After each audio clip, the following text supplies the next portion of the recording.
ولی جون زیاد شیرین نماده عشقی داری تو رفتی از برم دور تو چشمم ماند رهبی دلم آب و دلم آب تو پیچم از تبوتا دلم آب از جدایی کجایی تو کجایی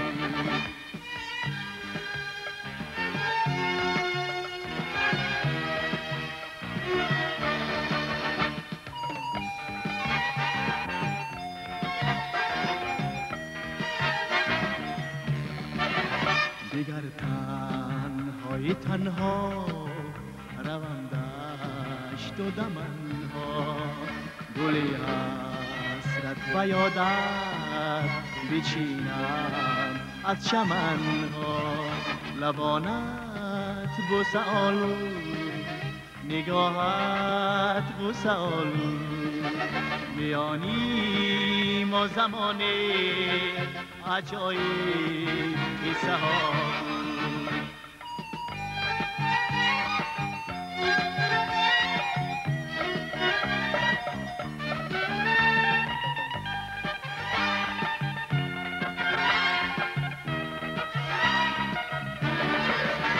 ولی جون یاد شیرین نمادت عشقی داری تو رفتی از برم دور دو چشمم ماند رهبی دلم آب و دلم آب و پیچم از تبوتا دلم آب از جدایی کجایی تو کجایی کجایی کجایی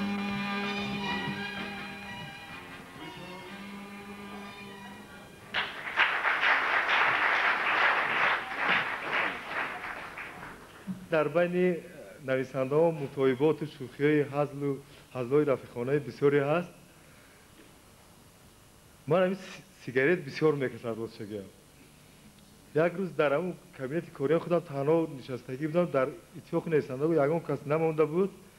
این نمیدونم چیزی می نوشتم که همین سیگارت کشیدم خانه پوری دود شدگی. یک وقت یک کس همین در با شاست شد و در آمد که همه دود هیچ کس نمیبیند. دود رو این طرف چی کرد؟ من حیران شدم که نه سلام علیه کی باشد. بعد در اون کنجی اتاق کاری من نیم پیکره رودکی ایستاده است. بعد گفت ای کیه؟ من رودکی. بعد نیا کرد گفت تو کی؟ من دودکی. اگر شعر با دلتون نزده باشد و میخواستم که چند دو بیتی برای شما خوانم.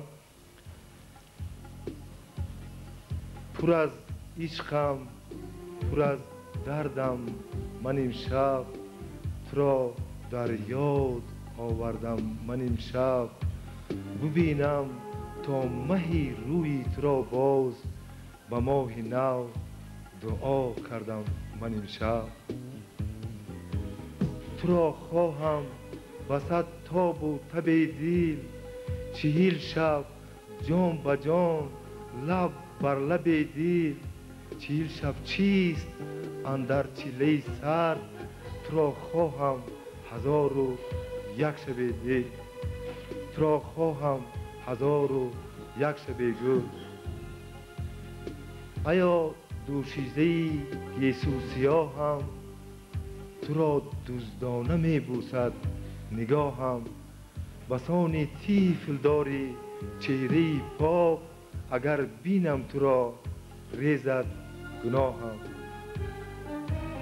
مرا در بزم دل از صف زنی گل به زیر و بم به شادی کف زنی گل به بازی تا که اندوهی من آید به بازی تا که اندوهی من آید برایم دف زنی گل دف زنی گل اگر جانی تو ای گل تب نگیرد اگر سوگند دیر بر لب نگیرد، اگر به یاد من خسبی خدایا حنایی بستد امشب نگیرد. تشکر.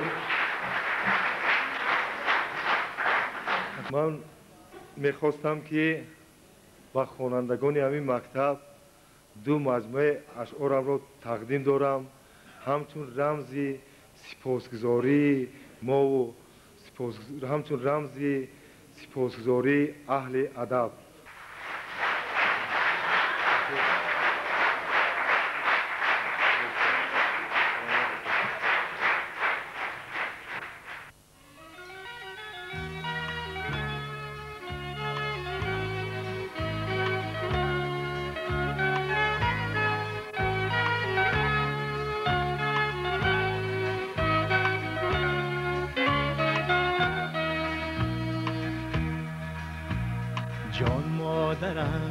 جان مادرم ایمان به نامت آورم، ای کاش باشی مادرم عمر سلامت بر سرم. خواهم که در آغوش تو بار دیگر کودک شوم، خواهم که در آغوش تو بار دیگر کودک شوم. به درد و غم در دامنت چون طفل خوابی خوش روم، به درد و غم در دامنت چون طفل خوابی خوش روم.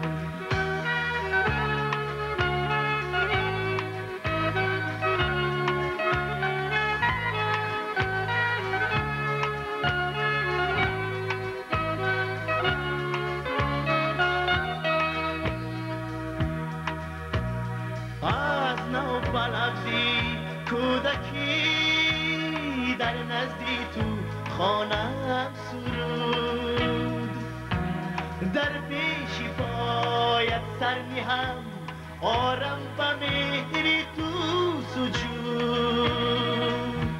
جان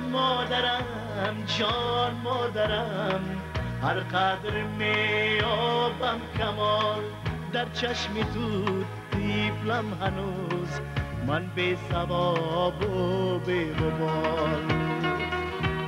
جان مادرم ایمان به نامت آورم، ای کاش باشی مادرم عمر سلامت بر سرم. جان مادرم ایمان به نامت آورم، ای کاش باشی مادرم عمر سلامت بر سرم.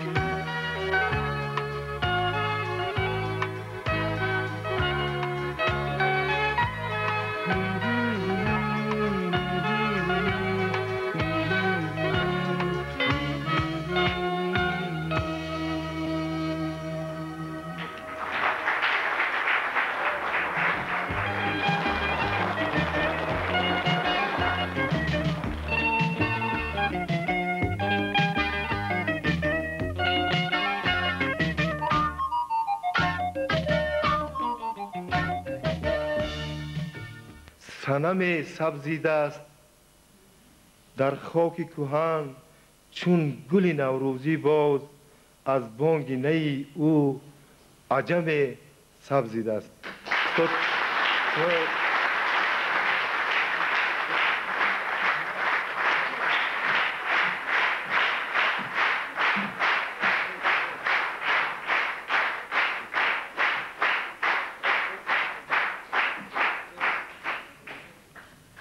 رحمت عزیز و مهربان، رحمت الله عزیز و مهربان، برادران و خواهران بسیار عزیز، این هم مایه خوشبختی و مایه بسیار خوشی است که جشن رحمت نظری، زادروز رحمت نظری در دایره جشن 90 سالگی استاد بزرگوار ما میرزا ترسونزاده میگذرد، یکی در همون مدار در همون محور میگذارد. و این هم به سبب نیست که باز امروز در مکتبی به نام استاد ترسونزاده، میرزا ترسونزاده در ناحیه حصار در وطنی استاد ترسونزاده میگذارد و اینا یک چیزی تصادفی نیستند، امری تصادفی. اینها پیوندهای بسیار استواری معنوی هستند و عاطفه و محبت و صمیمیت و بردوامی و جاویدانی فرض کردیم که سنت شعری تاجیکی که در زمان خود استاد میرزا ترسونزاده به پایه‌های بلندترین در شوروی و در جهان همون روز برداشته بودند.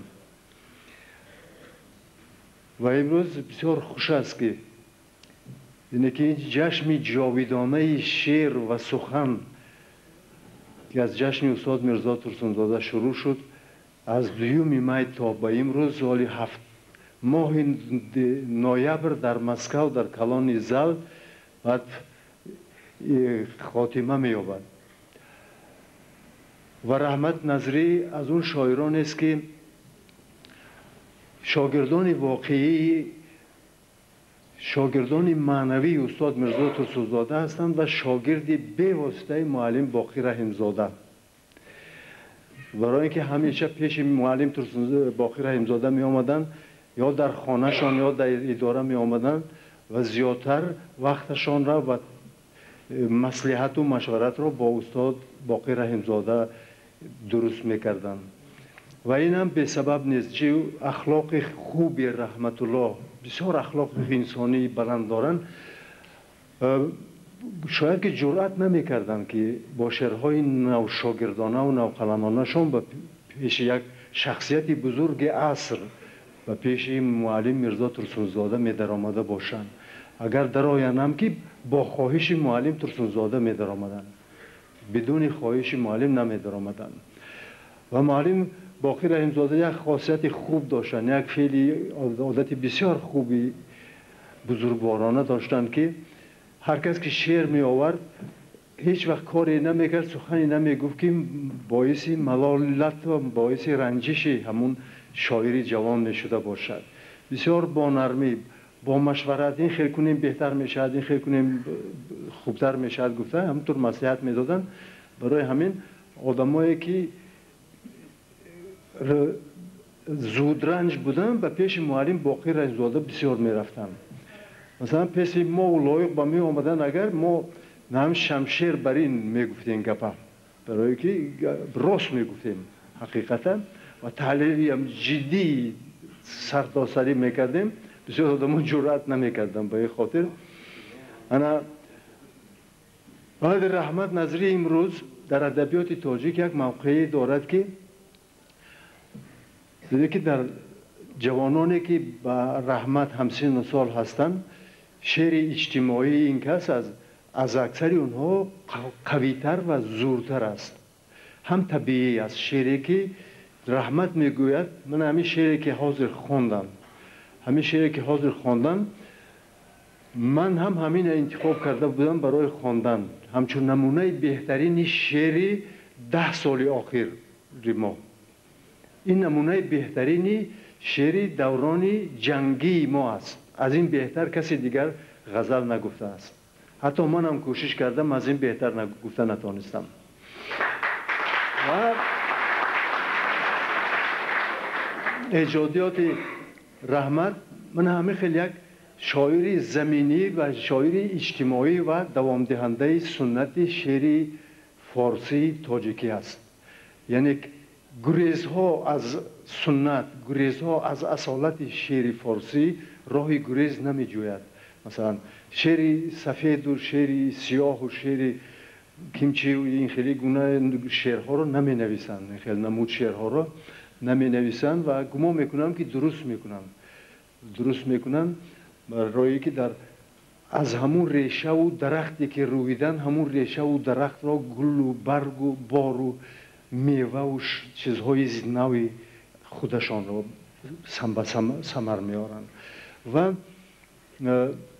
بسیار خوب است که در این جشن ما هم آمدیم اشتراک کردیم، عبیدالله رجب و گلنظر رو اشتراک کردیم که چون ما هم اینا هم حق استادی دارن و رحمت الله.